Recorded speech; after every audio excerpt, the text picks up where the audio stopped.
On day 223, we're going to read from Matthew chapter 13, verses 1 through 9, where Jesus tells the parable of the four soils. This excerpt is also captured in Mark chapter 4 and Luke chapter 8, if you want to study the varying accounts of the four soils story. So again, we'll talk about the Matthew 13 account here. Starting in verse 1, it says, "That same day Jesus went out of the house and sat by the lake.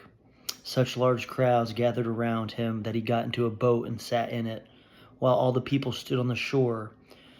Then he told them many things in parables, saying, A farmer went out to sow his seed. As he was scattering the seeds, some fell along the path, and the birds came and ate it up. Some fell on rocky places where it did not have much soil. It sprang up quickly because the soil was shallow. But when the sun came up, the plants were scorched, and they withered because they had no root. Other seed fell among thorns, which grew up and choked the plants. Still, other seeds fell on good soil, where it produced a crop, 160 or 30 times what was sown. Whoever has ears, let them hear." So let's go over a few of these examples here.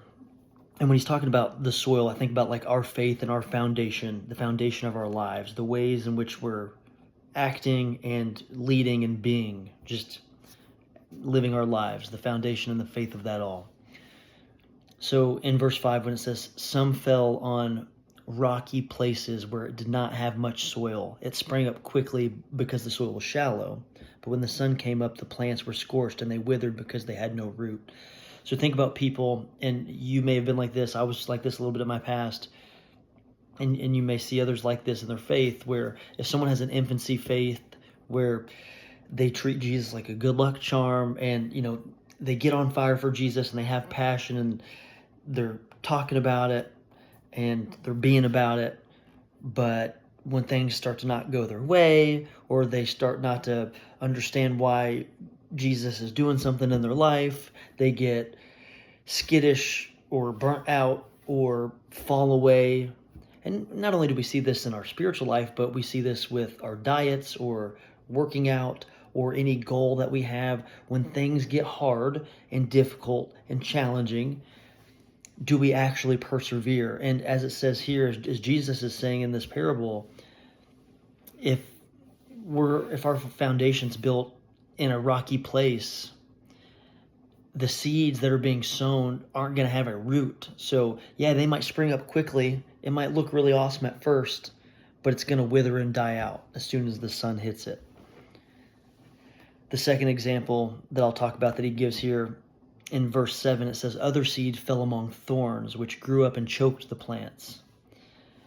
So what I envision there is other distractions, other things competing with the true foundation, or what needs to be the true foundation.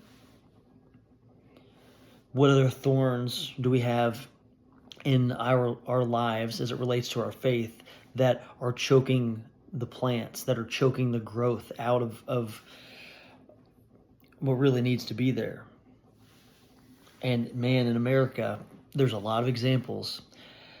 We fill our schedules up, or we fill our kids' schedules up, or we work way too many hours at work. And sometimes we just have to take a big old step back and get a little perspective and say, like, here's the pie chart of all of the things that I'm doing. Let's reevaluate, and how many of those things are truly important? How many of those things should I cut out, and then refill them with things that are truly of the kingdom and truly of being a Christ follower? Seems like previous generations were a little bit better at that, but now with all these events that we have and our technology and, again, schedules of things you're doing and working, like all these things just compete and take our attention and our energy away from what's truly important. And that's a really good visual there in verse 7 in Matthew 13, where it says, "These seeds that were being sown fell among thorns, which grew up and choked the plants." And then lastly, it talks about the good soil. "So still other seed fell on good soil, where it produced a crop 160 or 30 times what was sown." And I just think it's so interesting. He's throwing out these massive numbers, the return. And I think about if we have a faith a that's really rooted in a strong foundation, the amount of influence and the amount of speaking to others about Jesus can truly multiply to further the kingdom. And that's not always beating people over the head with Bibles, but just living a life that your priorities and what you're saying and then your actions, when those align, people see it.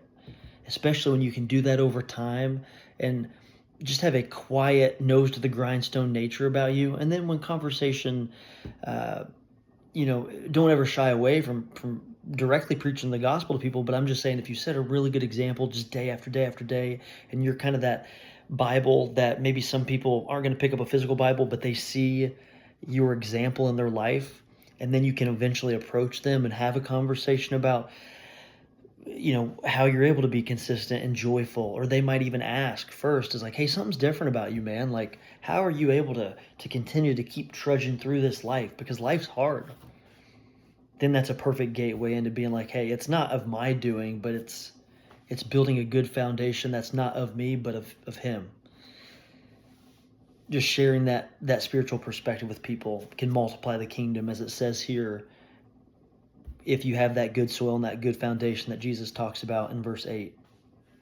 So I thought that was a really good example and a great parable that, are we falling on, are our seeds being sown in rocky, shallow places? Are they being choked by different weeds and distractions? Or is it actually falling on good soil that can then multiply the kingdom?